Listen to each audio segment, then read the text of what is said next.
Friends, deep economic reforms को लेकर भारत का कमिटमेंट एक और बड़ा कारण है जो आज भारत को इन्वेस्टमेंट के लिए सबसे अट्रैक्टिव डेस्टिनेशन बना रहा है। कोरोना काल में जब दुनिया क्वांटिटेटिव ईजिंग प्रोग्राम जैसे इंटरवेंशन पर फोकस कर रही थी, तब भारत ने रिफॉर्म का रास्ता सशक्त किया। डिजिटल और फिजिकल इंफ्रास्ट्रक्चर को आधुनिक बनाने के सबसे बड़े प्रोजेक्ट्स को कोरोना काल में ही अभूतपूर्व गति दी गई।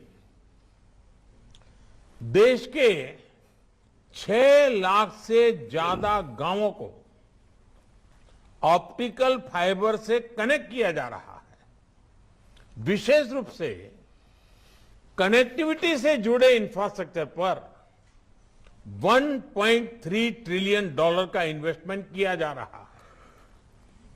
एसेट मोनेटाइजेशन जैसे इनोवेटिव फाइनेंसिंग टूल्स में $80 बिलियन जनरेट करने का लक्ष्य रखा गया है। डेवलपमेंट के लिए हर स्टेक होल्डर को एक ही प्लेटफॉर्म पर लाने के लिए भारत ने गति शक्ति नेशनल मास्टर प्लान भी शुरू किया है।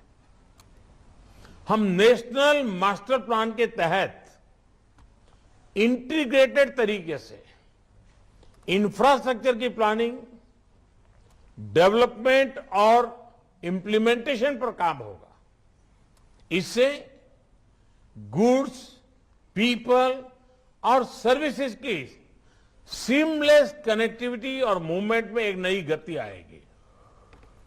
फ्रेंड्स, आत्मनिर्भरता के रास्ते पर चलते हुए भारत का फोकस सिर्फ प्रोसेस को आसान करने पर ही नहीं है, बल्कि इन्वेस्टमेंट और प्रोडक्शन को इंसेंटिवाइज करने पर भी है। इसी अप्रोच के साथ आज 14 सेक्टर्स में $26 बिलियन की प्रोडक्शन लिंक इंसेंटिव स्कीम्स लागू की गई है।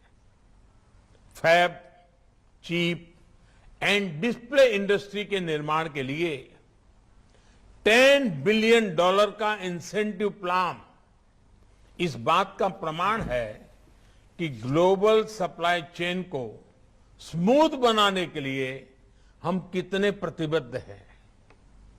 हम make in India, make for the world इस भावना से आगे बढ़ रहे हैं। टेलीकॉम, इंश्योरेंस, डिफेंस, एरोस्पेस के साथ साथ अब सेमी कंडक्टर्स के क्षेत्र में भी भारत में असीम संभावनाएं हैं।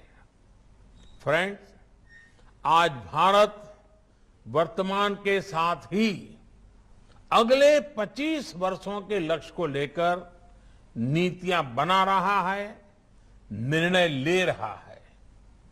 इस कालखंड में भारत ने हाई ग्रोथ के वेलफेयर और वेलनेस की सैचुरेशन के लक्ष्य रखा है। ग्रोथ का यह कालखंड ग्रीन भी होगा, क्लीन भी होगा, सस्टेनेबल भी होगा, रिलायबल भी होगा। ग्लोबल गुड के लिए बड़े कमिटमेंट्स करने और उन पर खरा उतरने की परंपरा को जारी रखते हुए हमने 2070 तक नेट जीरो का टारगेट भी रखा है। दुनिया की 70% आबादी वाला भारत भले ही ग्लोबल कार्बन एमिशन में 5%, ओनली 5% कंट्रीब्यूट करता हो, लेकिन क्लाइमेट चेंज से निपटने के लिए हमारी प्रतिबद्धता 100% है। इंटरनेशनल सोलर अलायंस और coalition for disaster resilient infrastructure for climate application adaptation जैसे इनिशिएटिव इसका प्रमाण है। बीते वर्षों के प्रयासों का नतीजा है कि आज हमारे एनर्जी मिक्स का 40% हिस्सा नॉन फोसिल सोर्सेज से आ रहा है। भारत ने पेरिस में जो ऐलान किया था वो हम टारगेट से 9 साल पहले ही प्राप्त कर चुके हैं। फ्रेंड्स, इन प्रयासों के बीच हमें यह भी मानना होगा कि हमारी लाइफस्टाइल भी क्लाइमेट के लिए बड़ी चुनौती है। थ्रो अवे कल्चर और कंज्यूमरिज्म ने क्लाइमेट चैलेंज को और गंभीर बना दिया है। आज की जो टेक, मेक, यूज, डिस्पोज ये जो इकोनॉमी है उसको तेजी से सर्कुलर इकोनॉमी की तरफ बढ़ाना बहुत जरूरी है। कोप 26 में मिशन लाइफ के जिस आइडिया की चर्चा मैंने की थी उसके मूल में भी यही भावना है। लाइफ यानी लाइफस्टाइल फॉर एनवायरमेंट। ऐसी रेजिलिएंट और सस्टेनेबल लाइफस्टाइल का विजन जो क्लाइमेट क्राइसिस के साथ साथ भविष्य के अनप्रिडिक्टेबल चैलेंजेस में उससे निपटने में भी काम आए। इसलिए मिशन लाइफ का ग्लोबल मास मूवमेंट बनाना जरूरी है। लाइफ जैसे जनभागीदारी के अभियान को हम P3, और जब मैं P3 कहता हूं प्रो प्लेनेट पीपल का बड़ा आधार भी बन सकते हैं।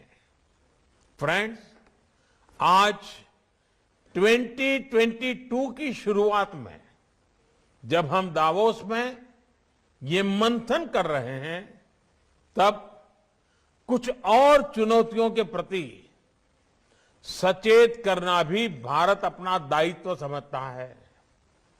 आज ग्लोबल ऑर्डर में बदलाव के साथ ही एक वैश्विक परिवार के तौर पर हम जिन चुनौतियों का सामना करते रहे हैं वो भी बढ़ रही हैं। इनसे मुकाबला करने के लिए हर देश, हर वैश्विक एजेंसी द्वारा कलेक्टिव और सिंक्रोनाइज एक्शन की जरूरत है। ये सप्लाई चेन के डिसरप्शन, इन्फ्लेशन और क्लाइमेट चेंज इन्हीं के उदाहरण हैं। एक और उदाहरण है क्रिप्टो करेंसी का। जिस तरह की टेक्नोलॉजी इससे जुड़ी है उसमें किसी एक देश द्वारा लिए गए फैसले इसकी चुनौतियों से निपटने में अपर्याप्त होंगे। हमें एक समान सोच रखनी होगी। लेकिन आज वैश्विक परिदृश्य को देखते हुए सवाल ये भी है कि मल्टीलेटरल ऑर्गेनाइजेशंस नए वर्ल्ड ऑर्डर और नई चुनौतियों के निपटने के लिए तैयार है क्या? वो सामर्थ्य बचा है क्या? जब ये संस्थाएं बनी थी तो स्थितियां कुछ और थी। आज परिस्थितियां कुछ और है। इसलिए हर लोकतांत्रिक देश का यह दायित्व है कि इन संस्थाओं में रिफॉर्म्स पर बल दे ताकि इन्हें वर्तमान और भविष्य की चुनौतियों से निपटने में सक्षम बनाया जा सके। मुझे विश्वास है दावोस में हो रही चर्चाओं में इस दिशा में भी सकारात्मक संवाद होगा। फ्रेंड्स, नई चुनौतियों के बीच आज दुनिया को नए रास्तों की जरूरत है, नए संकल्पों की जरूरत है। आज दुनिया के हर देश को एक दूसरे से सहयोग की पहले से कहीं अधिक जरूरत है। यही बेहतर भविष्य का रास्ता है। मुझे विश्वास है कि डावोस में हो रही ये चर्चा इस भावना को विस्तार देगी। फिर से एक बार वर्चुअली भी आपसे मिलने का मौका मिला। आप सबका बहुत बहुत धन्यवाद।